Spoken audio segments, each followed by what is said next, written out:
Okay, how to drink whiskey. This is going to be a shorter one, but it's the thing that I do at the beginning of all of my generic tastings when I'm in a room full of people who have anywhere from a lot to zero knowledge of whiskey. And the very first thing I teach them is nosing and tasting before we get to describing things or anything like that. So I'm going to give you the super introduction to nosing and tasting on a whiskey, and we're going to do it with Aberlour, which, can you believe I went to look and see when we had reviewed Aberlour, and I couldn't find Aberlour 12, and it's like quintessential sherry cask Speyside. Anyway, I couldn't believe it. So I'm Daniel Whittington, the Chancellor of Wizard Academy and Whiskey Marketing School. Now, I need a little more than that. That's light. There we go. Slosh, slosh. Okay, when you do this, and you'll catch me doing this, let's talk nosing. Remember that that ethanol sort of builds up and sort of adds this high intensity like reaction to your nasal passage. And so when you are trying to get to scents, you do this when you have wine, right? This little swirl. And I always ask in the tasting, why do you do this? And the answer is, evaporation or aeration, or you're going to open up the wine. And that's true. When you have a 10, 12, 15% beverage in a big glass and you swirl it and it evaporates some of the ethanol molecules, and those ethanol molecules carry with them scent molecules, and they swirl into a funnel, and then you stick your nose into it and you say, "Oh, yes, this is a good year, lovely, it's a great Pinot." Or as my friend Harrison says, "Oh no, I don't like this one, it smells like the middle class." Anyway, that's fine with wine. It's a low percentage, you're not just shoving ethanol molecules into your nose. But when you do that with a 40% alcohol product, not just whiskey, but any high proof, you evaporate way more of the ethanol into that center. You focus it, you agitate it, you shove your nose into it, and you inhale, and you get all vapors. Even just now, my eyes are watering. That is, you're not going to smell anything for 10 minutes. You're going to live a life of regret, and you don't want that. And it builds up and just shoves right in there. So, how close first, don't agitate it, just let the glass do the work. So if you want to open up a whiskey or a high proof anything, just sort of let the glass coat it, but don't agitate it. And then when you drop it, you'll see that it leaves a residue. That's going to create evaporation. And then you have a glass that specifically focuses that evaporant into a spot. Then you smell it. And you ask, how close? People ask, how close do I smell? The answer is close enough. If it hurts or burns, you're too close. Back it off. And I don't mean back it off like this. I mean smell. And if it's like, ooh, punchy, then back off just like 1/8 of an inch, slowly until it's like, oh, I can smell things, but it's not harsh. And then that's where you should be smelling whiskey for now. If you do this for a living and you get used to the ethanol burn, you can get in there. But I would always recommend, even with professionals, that you do this sort of give and take. So you do a quick smell, and then you pull it away and let your brain deal with it. Quick smell, and then you pull it away and let your brain deal with it. And think about what you're smelling. Also, if you open your mouth, you will allow vapors to pass through your sinus cavity and sort of come down as you inhale. And that'll keep ethanol vapors from building up inside your sinus cavity. If you've ever been driving in a car and someone rolled down one window and you get that whoop, whoop, whoop, whoop sound in your ears, that's what happens if you just close your mouth and inhale. It goes through, but it also kind of builds up. And so if you can inhale, and the answer is do both, mouth closed, mouth open, you'll smell different things each time. So let's talk about the whiskey, and then I'll talk about tasting. So Aberlour 12. James Fleming founded this in the 1800s. He was a huge figure in his town. He helped contribute to the community. He served on school boards and town councils. At his death, they built a bridge that was needed for this dude was a cool dude. And he handed it over, even actually during his lifetime. He sold his Aberlour distillation to another family, and it traded hands roughly over the years and ended up with Pernod Ricard when they bought the Campbell Distillers. And that's as much history as I'm going to give you on Aberlour.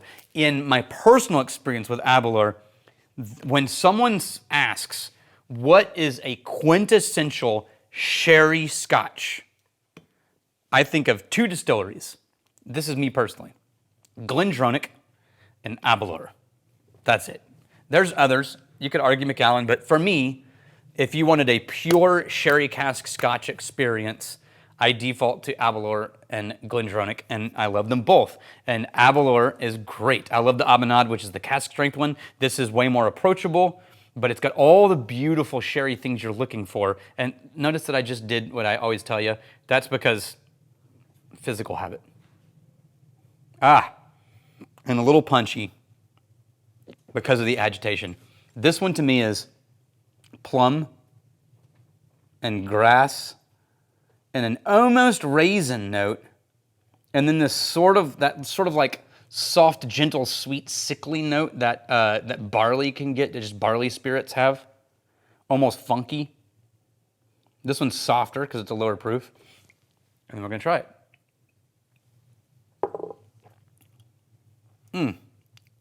Oh yeah, a nice kernel of sweetness.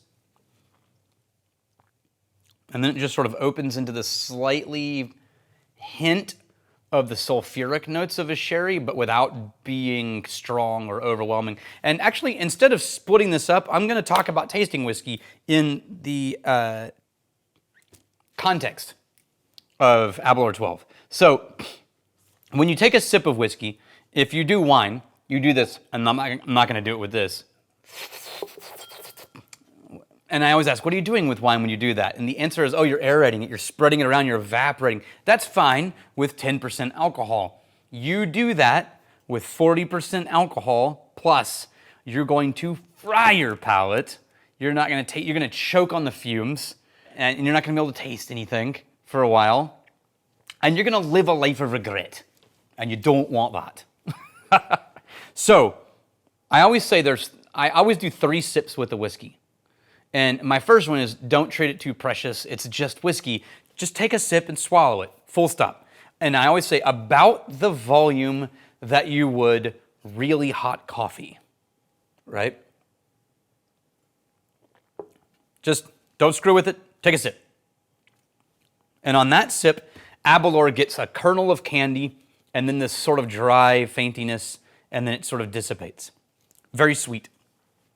And then your second sip, if you want to sort of spread it out, try to do it without agitating.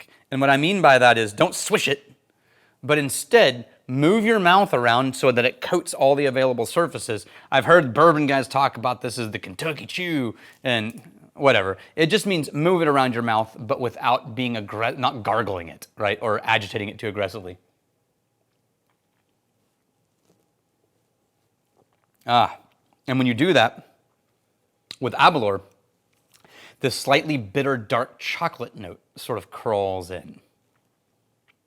And now you get this sort of like dense cherry dark fruit center of a chocolate, almost like a cordial filled chocolate.